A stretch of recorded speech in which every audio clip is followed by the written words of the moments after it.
কথায় আছে ডিমে পুষ্টি, ডিমে শক্তি, ডিমে আছে রোগ মুক্তি। সত্যি ডিম পুষ্টি সমৃদ্ধ খাবার। ব্রেকফাস্ট, লাঞ্চ বা ডিনার যে কোনো সময়ে ডিম দিয়ে তৈরি করা যায় সুস্বাদু সব খাবার। যখন কোনো রকম চটপটা কিছু খেতে ইচ্ছে করে তখন ঘরে ডিম থাকলেই যেন মুশকিল আসান।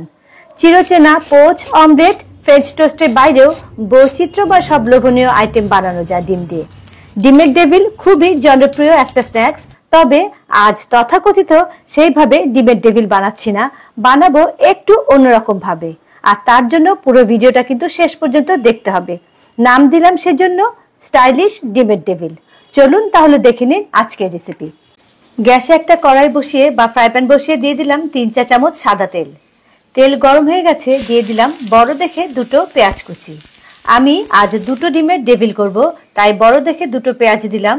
যদি ডিমের পরিমাণ বেশি হয় তাহলে পেঁয়াজ বা অন্যান্য মশলার পরিমাণও কিন্তু বাড়িয়ে দেবেন। অল্প একটু নুন দিয়ে দিচ্ছি যাতে পেঁয়াজটা তাড়াতাড়ি নরম হয়ে যায়। গ্যাসের ফ্লেম লো করে আমি তাই ঢাকা দিয়ে রাখছি। দেখুন পেঁয়াজ ভাজা হয়ে গেছে, হালকা একটা কালার চলে এসেছে পেঁয়াজের মধ্যে, আর পেঁয়াজ নরম হয়ে গেছে। এখন আমি এর মধ্যে দেব 1/4 চামচ আদা বাটা আর 1/4 চামচ রসুন বাটা। মিডিয়াম ফ্লেমে আদা রসুনটাকে এখন হালকা করে ভেজে নেব। এখন দিচ্ছি এর মধ্যে 1/4 চামচ ধনের গুঁড়ো, 1/4 চামচ জিরের গুঁড়ো, 1/4 চামচ লঙ্কার গুঁড়ো, 1/4 চামচ হলুদ, স্বাদ মতো নুন। পেঁয়াজ ভাজার সময়ও কিন্তু অল্প নুন দিয়েছিলাম, তাই নুনটা একটু বুঝে দেবেন। আর দিচ্ছি একটা টমেটো কুচি। টমেটোর বীজগুলো কিন্তু আমি ফেলে দিয়েছি। অল্প একটু জল দিয়ে দিলাম যাতে মশলাটা পুড়ে না যায়। এবারে মিডিয়াম ফ্লেমে রেখে মশলাটাকে ভালো করে কষিয়ে নেব যতক্ষণ পর্যন্ত না মশলার কাঁচা গন্ধগুলো চলে যাচ্ছে। দেখুন মশলা থেকে কিন্তু তেল ছাড়তে শুরু করেছে। এখন আমি দিয়ে দিচ্ছি এর মধ্যে 1/4 চা চামচ গোলমরিচ গুঁড়ো, আর একটা চটপটা ভাব আনার জন্য দিয়ে দিচ্ছি 1/4 চা চামচ চাট মশলা পাউডার। আমি অল্প একটু চিনি দিয়ে দিচ্ছি। চিনিতে কারো অসুবিধা থাকলে সেটা অফ করতে পারেন, তবে চিনি দিলে কিন্তু এর স্বাদটা ভালো আসবে। ভালো করে আরো একবার মিশিয়ে নেব। দেখুন আবারও কিন্তু সুন্দর তেল ছেড়ে গেছে মশলা থেকে। এবার দিয়ে দিলাম বেশ কিছুটা ক্যাপসিকাম কুচি। খুবই ছোট ছোট করে ক্যাপসিকামগুলো আমি কেটে নিয়েছি, আর একই সাথে দিয়ে দিচ্ছি কিছু ধনেপাতা কুচি। ক্যাপসিকামটা পরে দিলাম যাতে ক্রাঞ্চি ভাবটা নষ্ট না হয়ে যায়। আলতো হাতে আরো একবার ধনেপাতা আর ক্যাপসিকামটা মিশিয়ে দেব। তারপর গ্যাসের ফ্লেম অফ করে পুরটাকে নামিয়ে ঠান্ডা করে নেব। আজ দুটো ডিমের ডেভিল করব, তাই লাগবে আমার 8 পিস পাউরুটি। পাউরুটিগুলো কিন্তু ফ্রেশ হলে ভালো হয়। পাউরুটির ধারগুলো প্রথমে কেটে নিলাম, আর আজকে পাউরুটিটা যেহেতু একটু লম্বা টাইপের তাই আমি স্কোয়ার করে কেটে নিচ্ছি। আর যদি স্কোয়ার পাউরুটি হয় তাহলে তো কোনো প্রবলেমই নেই, শুধু ধারগুলো কেটে নেবেন। এভাবে 8টা পাউরুটি প্রথমে কেটে নিলাম, আর যে কাটা অংশগুলো আছে সেগুলো দিয়ে আমি ব্রেড ক্রাম্ব করে নেব। এগুলো দিয়ে কিন্তু খুব ভালো ব্রেড ক্রাম্ব হয়। মিক্সিতে নিয়ে আমি হাই স্পিডে 1 মিনিট এটাকে গ্রাইন্ড করব। যদি বিস্কুটের গুঁড়ো না থাকে তাহলে এভাবেই ব্রেড ক্রাম্ব করে নেবেন। দুটো ডিম আমি ভালোভাবে সেদ্ধ করে নিয়েছি। তারপর ঠান্ডা হলে মাঝখান দিয়ে এভাবে চিড়ে নিচ্ছি। দুটো ডিম থেকে আমি 4টে ডিমের ডেভিল করব। একটা বাটিতে আমি একটা ডিম ফাটিয়ে নিলাম। তাতে দিচ্ছি আমি এবার 1 চা চামচ কর্নফ্লাওয়ার আর স্বাদ মতো নুন। অল্প একটু জল দিয়ে দিলাম। এখন ভালো করে ডিমটাকে ফেটিয়ে নেব যাতে কর্নফ্লাওয়ারটা ভালো মতো মিশে যায় এই ডিমের সাথে। এখানে একটা বাটিতে নিয়েছি অল্প জল, আর এটা সেই ব্রেড ক্রাম্ব। এবারে আমি ডেভিলটা রেডি করে নেব। 1 পিস পাউরুটি নিলাম। পাউরুটিটাকে আমি এরকম জলের মধ্যে জাস্ট চুবিয়েই তুলে নিলাম। তারপর খুব ভালোভাবে চিপে এই সমস্ত জলটা বের করে দিতে হবে। এখন এর উপরে দিচ্ছি সেই যে চটপটা মশলাটা করেছিলাম, সেই পেঁয়াজের মশলাটা প্রায় 1 চামচের মতো আমি এর মধ্যে দিয়ে দিলাম। একটু কম বেশি দিতে পারেন। আর তার উপর দিচ্ছি এখন সেই ডিমের যে দিকটা কাটা আছে সেটা আমি নিচের দিকে দিলাম। এটাকে এখন একটা সাইডে রেখে দিলাম, কারণ আমার আরেকটা রুটি লাগবে।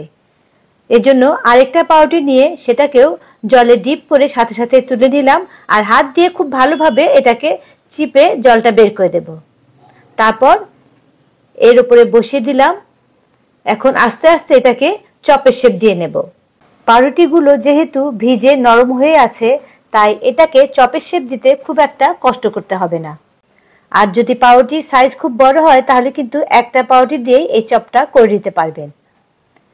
চারদিকটা ভালো করে একটু লাগিয়ে দেব যাতে বেরিয়ে না আসে। আর এটা একটু এদিক ওদিক হলেও অসুবিধা হবে না, কারণ এগুলোকে তো পরে আবার ডিমে কোট করা হবে।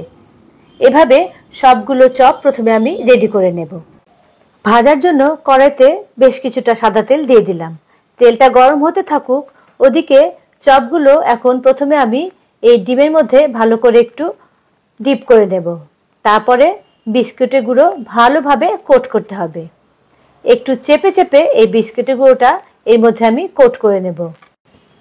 কোটিংটা যদি খুব ভালো মতো হয়, অর্থাৎ কোথাও যদি ক্র্যাক না থাকে কোটিং করার সময়, তাহলে কিন্তু এটা তেলে দিলেও ফাটবে না। তাই এই কাজটা একটু ভালো করে যত্ন করে করতে হবে। আপনারা কিন্তু এভাবে বিস্কুট গুঁড়ো মাখিয়ে এটাকে বেশ কিছুদিন ফ্রিজে স্টোর করতে পারেন।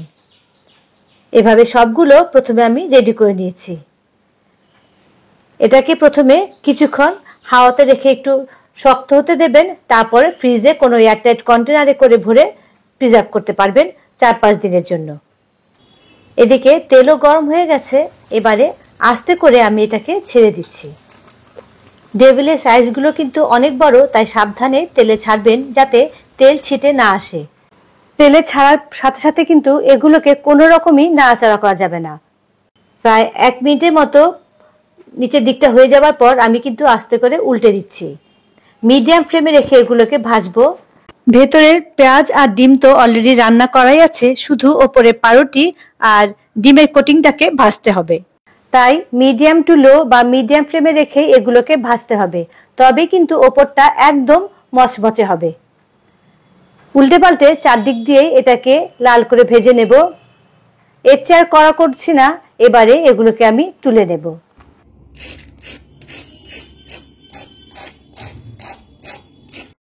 আওয়াজ শুনেই নিশ্চয়ই বুঝে গেছেন কতটা ক্রিস্পি হয়েছে। আর যেহেতু ডিম আর ব্রেড ক্রাম্বের কোটিং ছিল, তাই ভেতরে কিন্তু একদমই তেল যায়নি। আপনি এটাকে সার্ভ করতে পারেন টমেটো সস বা ধনেপাতার চাটনির সাথে। এভাবে ডিম আর পাউরুটি দিয়ে কিন্তু খুব সহজেই একটা ইউনিক রেসিপি তৈরি হয়ে গেল। বাড়ির ছোট বড় সবারই কিন্তু এটা ভীষণ ভালো লাগবে। আমি একটা কেটে দেখাচ্ছি। দেখুন ভেতরটাও কতটা ইউনিক লাগছে। খেয়াল করে দেখুন ভেতরে কিন্তু একটুও তেল ঢোকেনি। টমেটো সস তো সবার ঘরে থাকেই, আর যদি পুদিনা পাতার চাটনি না থাকে তাহলে কিন্তু মেয়োনিজ দিয়েও এটা সার্ভ করতে পারেন।